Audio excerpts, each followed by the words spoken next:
Assalamualaikum, halo teman-teman semua. Kami dari kelompok 5 akan membahas materi analisis kurikulum Bahasa Indonesia 2013 revisi 2017 untuk tingkat SMA. Selamat menyaksikan. Baiklah, di sini saya akan menjelaskan mengenai karakteristik kurikulum 2013, kurikulum Bahasa Indonesia untuk SMA. Setiap kurikulum memiliki karakteristiknya tersendiri, tidak terkecuali kurikulum 2013 ini. Berdasarkan Permendikbud nomor 69 tahun 2013, kurikulum 2013 memiliki karakteristik sebagai berikut. Karakteristik yang pertama yaitu mengembangkan keseimbangan antara sikap, spiritual dan sosial, rasa ingin tahu, kreativitas, dan kerjasama berdasarkan kemampuan intelektual dan psikomotorik. Yang kedua, sekolah merupakan bagian dari masyarakat yang menerapkan sistem pembelajaran terencana, sehingga nantinya siswa dapat menerapkan apa yang telah dipelajari di kelas, dan selain itu juga masyarakat juga dapat menjadi sumber belajar bagi para siswa. Ketiga ialah mengembangkan sikap pengetahuan, keterampilan agar dapat diterapkan ke dalam kehidupan sehari-hari, baik itu di lingkungan sekolah maupun masyarakat. Yang keempat, memberikan waktu yang cukup leluasa untuk mengembangkan sikap, pengetahuan, dan keterampilan. Yang kelima, kompetensi dinyatakan dalam bentuk kompetensi inti yang dibahas lebih rinci dalam kompetensi dasar mata pelajaran. Yang keenam, kompetensi inti kelas menjadi unsur pengorganisasi kompetensi dasar. Yang ketujuh, kompetensi dasar dikembangkan berdasarkan prinsip akumulatif, saling memperkuat dan memperkaya antar mata pelajaran dan jenjang pendidikan. Itulah karakteristik dari kurikulum 2013. Setelah menjelaskan mengenai karakteristik kurikulum 2013, saya akan menjelaskan mengenai karakteristik kurikulum Bahasa Indonesia 2013 untuk SMA.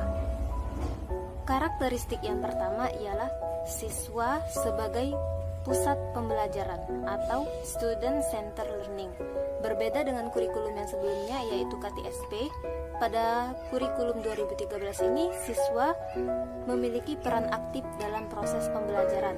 Hal ini dilakukan karena pada penelitian yang telah dilakukan bahwa siswa memiliki tingkat berpikir yang sangat rendah, sehingga pemerintah membuat cara melalui kurikulum 2013 ini agar dapat meningkatkan pola berpikir siswa.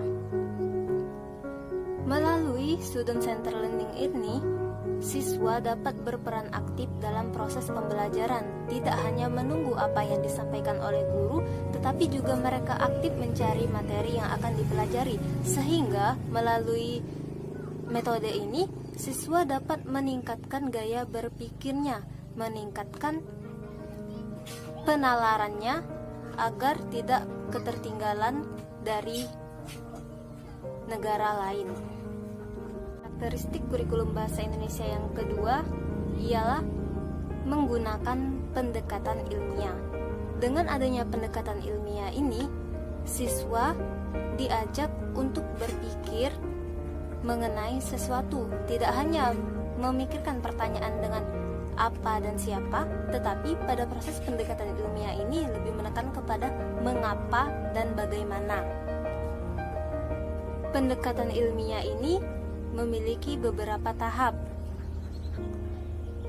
yaitu mengamati, menanya, mencoba, mengolah, menyajikan, menyimpulkan, dan sampai tahap menciptakan.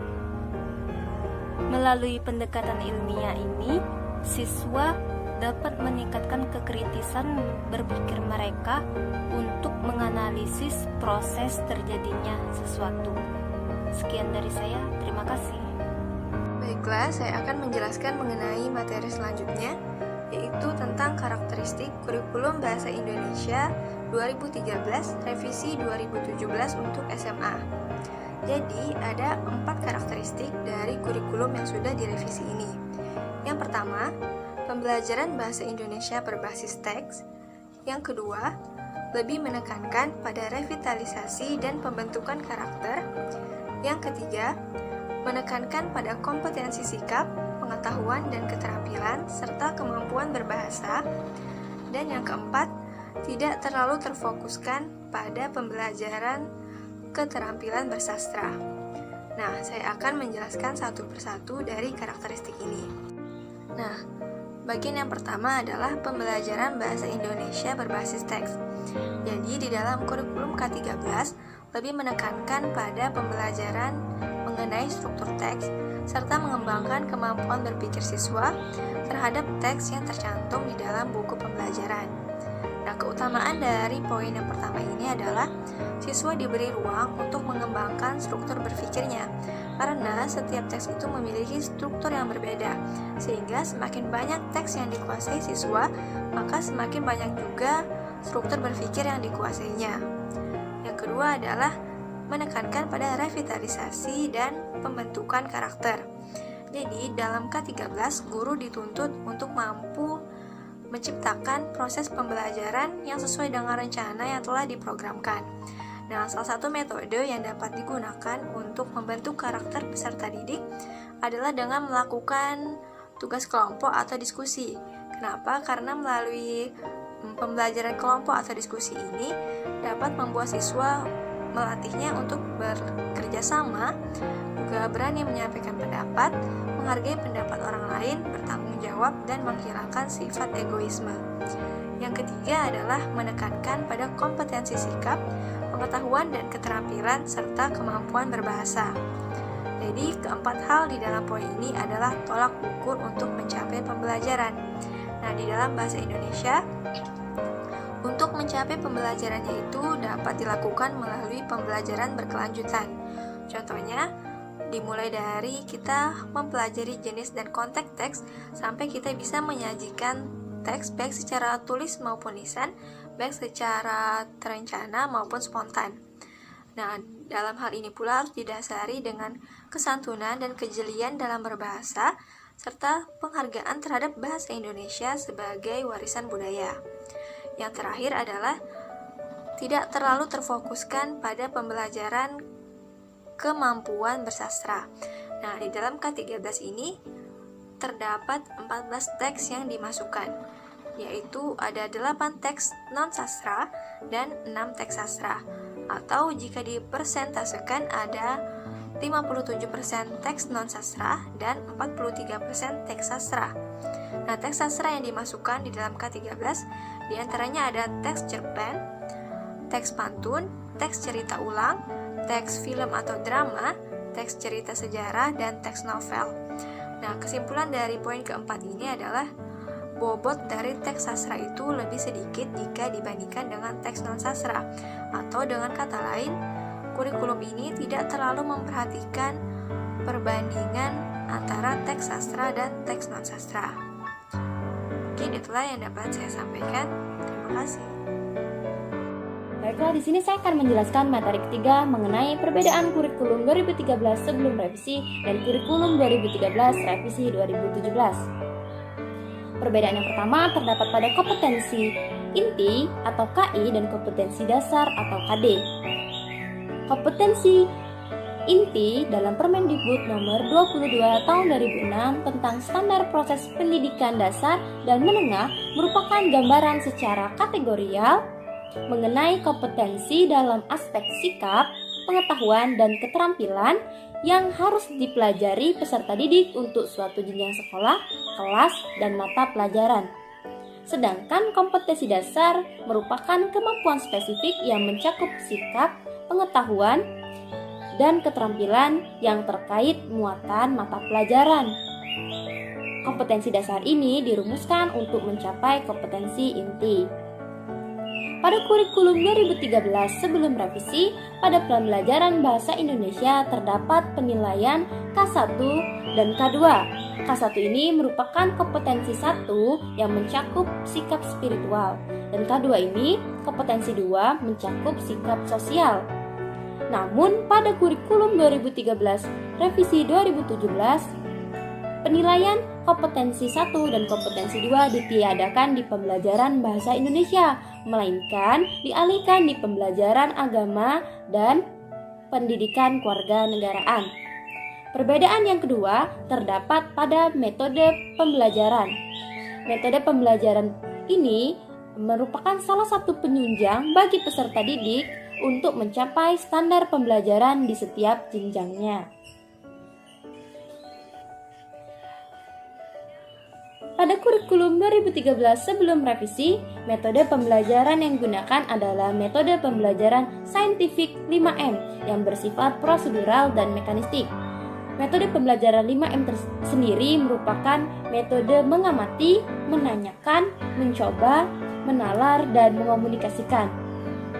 Pada metode pembelajaran ini, sifat prosedural mekanistik berarti pengajar atau di sini guru harus mengikuti ketentuan dari mekanisme yang berlaku. Sedangkan pada kurikulum 2013 revisi 2017, metode pembelajarannya bisa dikatakan bersifat inovatif dan didukung dengan kreativitas oleh tenaga pengajar. Metode pembelajaran bisa diinovasikan sesuai dengan kreativitas tenaga pengajar, asalkan sesuai dengan ketentuan yang berlaku pada kurikulum 2013, yaitu siswa sebagai pusat pembelajaran atau disebut juga student center. Karena pada kurikulum 2013, siswa dituntut untuk lebih aktif. Perbedaan yang ketiga terletak pada penggunaan taksonomi Bloom. Taksonomi Bloom sendiri adalah struktur hierarki yang mengidentifikasikan skill dari tingkatan terendah ke tingkatan yang tertinggi. Pada taksonomi Bloom kurikulum 2013 sebelum revisi, hanya ada satu dimensi penggunaan taksonomi Bloom, yaitu pengetahuan, pemahaman, aplikasi, analisis, sintesis, dan evaluasi. Sedangkan pada kurikulum 2013 revisi 2017, taksonomi Bloom yang digunakan memiliki dua dimensi, yaitu proses kognitif dan pengetahuan. Dimensi pada proses kognitif ini terdapat 6 kategori. Yang pertama itu mengingat, yang kedua memahami, yang ketiga mengaplikasikan, yang keempat menganalisis, yang kelima mengevaluasi, dan tingkatan yang tertinggi itu yang keenam menciptakan. Jadi pada taksonomi Bloom dimensi kognitif, siswa dituntut untuk bisa lebih aktif dan akhirnya mampu menciptakan sebuah karya. Pada dimensi pengetahuan ada beberapa pengetahuan yang dituntut di taksonomi Bloom. Yang pertama itu pengetahuan faktual, yaitu pengetahuan yang meliputi elemen dasar dalam mempelajari suatu disiplin ilmu. Sedangkan yang kedua itu ada pengetahuan konseptual, yaitu pengetahuan yang hubungannya antara elemen yang mencakup pengetahuan kategori, klasifikasi, prinsip, dan generalisasi ilmu. Yang ketiga itu pengetahuan prosedural. Nah, pengetahuan prosedural ini mencakup tentang keterampilan, teknik, dan metode dalam suatu ilmu disiplin. Yang keempat itu pengetahuan metodologis. Pengetahuan ini mencakup tentang proses kognitifnya. Jadi peserta didik pada penggunaan taksonomi Bloom 2013 revisi 2017 termasuk lebih kompleks dan lebih terstruktur. Di sini saya akan menjelaskan kekurangan dan kelebihan kurikulum 2013 revisi 2017 sebelum dan sesudah revisi dalam pembelajaran bahasa Indonesia. Teman-teman, setiap kurikulum itu pasti memiliki kekurangan dan kelebihan. Namun, dalam setiap pembaharuannya, diharapkan kurikulum itu mampu memenuhi tuntutan pendidikan sesuai dengan perkembangan zaman dan teknologi. adanya kekurangan di dalam kurikulum itu diharapkan dapat memicu menjadi lebih baik lagi dari sebelumnya. Dan kelebihan dari kurikulum diharapkan dapat menjadi acuan untuk terus berinovasi dalam dunia pendidikan. Terlebih dahulu, saya akan menjelaskan kekurangan dan kelebihan kurikulum sebelum revisi. Untuk segi kekurangan di dalam kurikulum 2013 sebelum revisi ini, yang pertama ada keterbatasan sarana dan prasarana di sekolah, khususnya pada sekolah yang berada di daerah pelosok atau daerah terpencil. Maksudnya adalah kurikulum 2013 ini bertujuan memperbaiki kurikulum sebelumnya. Namun, dalam penetapannya, kurikulum 2013 masih banyak belum dirasakan oleh sekolah-sekolah lain karena keterbatasan sarana dan prasarana tersebut di dalam proses pembelajaran.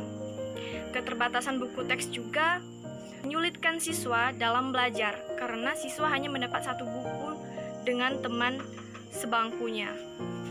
Kekurangan yang kedua adalah guru belum menguasai teknologi.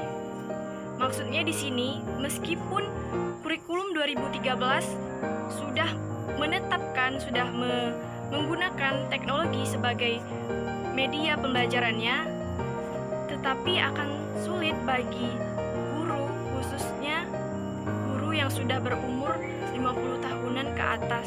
Mereka akan mengalami kesulitan dalam menggunakan teknologi tersebut dalam proses pembelajarannya. Namun hal tersebut dapat diatasi dengan mengadakan pelatihan-pelatihan kepada tenaga pendidik tersebut.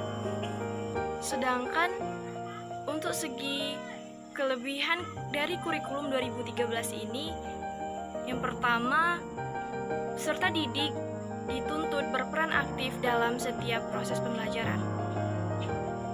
Di kurikulum 2013 ini, siswa mempunyai hak untuk bertanya kepada guru untuk menanggapi, dan lain sebagainya.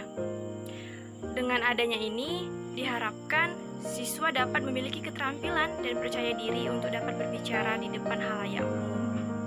Lalu yang kedua, kelebihannya dapat menjadikan siswa memiliki karakter yang lebih baik. Nah, tentu saja karena kita ketahui kurikulum 2013 ini lebih menekankan kepada pendidikan karakter atau yang disebut dengan pendidikan berbasis karakter. Lalu yang ketiga ini kelebihannya adalah adanya penilaian dari semua aspek. Maksudnya penentuan nilai di sini bagi peserta didik bukan hanya dinilai dari hasil nilai ujian, tetapi juga dinilai dari nilai kesopanan, religius, praktek, sopan santun, termasuk tata krama, dan lain-lain. Dengan adanya penilaian ini diharapkan peserta didik bukan hanya pandai dalam ilmu pengetahuan, tetapi juga memiliki akhlak yang baik. Kelebihan yang keempat dari kurikulum 2013 ini. Pada kurikulum 2013 ini, pembelajaran yang diterapkan adalah pembelajaran berbasis teks dengan kegiatan memahami, menelaah, memproduksi, dan merevisi segala bentuk teks sesuai dengan konvensi atau strukturnya. Jika tadi saya telah menjelaskan kekurangan dan kelebihan dari kurikulum 2013 sebelum revisi, maka saya pun akan menjelaskan kelebihan dan kekurangan dari kurikulum 2013 sesudah revisi atau kurikulum 2013 revisi 2017. Adapun kekurangannya, yang pertama adalah metode pembelajaran yang terlalu bervariasi. Maksudnya, metode pembelajaran yang terlalu bervariasi tidak hanya memiliki dampak positif, tetapi juga memiliki dampak negatif. Salah satunya pada kemampuan peserta didik yang berbeda-beda yang menyulitkan mereka dalam mengikuti pelajaran dengan metode tersebut. Lalu kekurangan yang kedua itu dalam pembelajaran bahasa Indonesia kurikulum 2013 revisi 2017 ini tidak banyak memuat pelajaran mengenai sastra, karena teks sastra hanya berbobot 43% dan teks non-sastra berbobot 57%. Dan jelas itu menunjukkan bahwa tidak banyak memuat pelajaran mengenai sastra. Yang ketiga, kekurangan yang ketiga adalah tidak adanya ulangan harian. Jadi, tidak adanya ulangan harian ini akan menyebabkan guru sulit untuk mengetahui bagian mana yang kurang dipahami dan kurang dimengerti oleh peserta didik. Kelebihan dari kurikulum 2013 revisi 2017 ini diantaranya yang pertama, peserta didik mendapatkan metode pembelajaran yang berbeda sehingga pembelajaran tidak merasa bosan, maksudnya tidak terasa bosan. Jadi dengan adanya metode ini bisa mengunggah keinginan siswa untuk mengeksplor pengetahuannya lebih jauh. Kelebihan yang kedua adalah terdapat kebebasan untuk mencari sumber materi. Karena dalam kurikulum 2013 ini, peserta didik menjadi pusat belajar mengajar. Oleh sebab itu, siswa dapat mencari berbagai sumber materi untuk menambah wawasan mereka. Yang ketiga, siswa diarahkan untuk menulis dan mengumpulkan karya, contohnya seperti menulis puisi atau cerpen. Lalu kelebihan yang keempat adalah para pendidik menjadi lebih kreatif dan inovatif. Maksudnya, penggunaan metode pembelajaran yang seinovatif mungkin dapat mendorong guru menjadi lebih kreatif. Baiklah, di sini saya akan menjelaskan materi terakhir, yaitu mengenai keefektifan kurikulum 2013 revisi 2017 pada pembelajaran bahasa Indonesia. Kurikulum 2013 memiliki konsep memperkokoh kompetensi peserta didik dalam 3 hal, yaitu yang pertama sikap, kedua pengetahuan, ketiga keterampilan. Konsep kurikulum 2013 dibuat setelah melakukan evaluasi ulang ruang lingkup materi. Di antaranya, meniadakan materi yang tidak esensial atau tidak relevan lagi dengan peserta didik, serta menambahkan materi yang dianggap penting dalam perbandingan internasional sehingga evaluasi ulang dalam kedalaman materi disesuaikan dengan tuntutan perbandingan internasional. Salah satunya adalah dengan mengutamakan proses pembelajaran yang mendukung kreativitas. Kurikulum 2013 revisi 2017 tingkat SMA menggunakan pembelajaran berbasis teks. Teks yang dibahas pun beragam, seperti teks prosedur, teks observasi, teks anekdot, dan lain sebagainya. Tujuan dari adanya materi berbasis teks ini tentu agar peserta didik dapat menemukan atau membedakannya dengan teks lain dalam kehidupan sehari-hari dan dapat menulis teks yang sudah dipelajari. Selain itu, peserta didik juga dapat meningkatkan kemampuan berpikir kritis dari teks yang dipelajari. Akan tetapi, pembahasan sastra tidak terlalu ditekankan dalam pembelajaran bahasa Indonesia kurikulum 2013. Hanya sebagian kecil jenis teks sastra yang dimasukkan di dalam kurikulum pembelajaran. Padahal, dengan adanya sastra, minat baca dan menulis siswa dapat ditingkatkan, serta mampu menjadi wahana penanaman nilai-nilai kehidupan bagi manusia yang berbudaya. Berdasarkan uraian di atas, dapat disimpulkan bahwa keefektifan kurikulum 2013 revisi 2017 sudah berjalan dengan sangat baik. Hanya saja ada beberapa hal yang perlu dibenahi. Salah satunya mengenai materi pembelajaran yang sebagian besar berfokus pada teks ilmiah dan terkesan menyampingkan teks sastra. Mungkin hanya itu materi yang dapat kami sampaikan. Kurang dan lebihnya kami mohon maaf, kepada Allah kami mohon ampun. Dadah!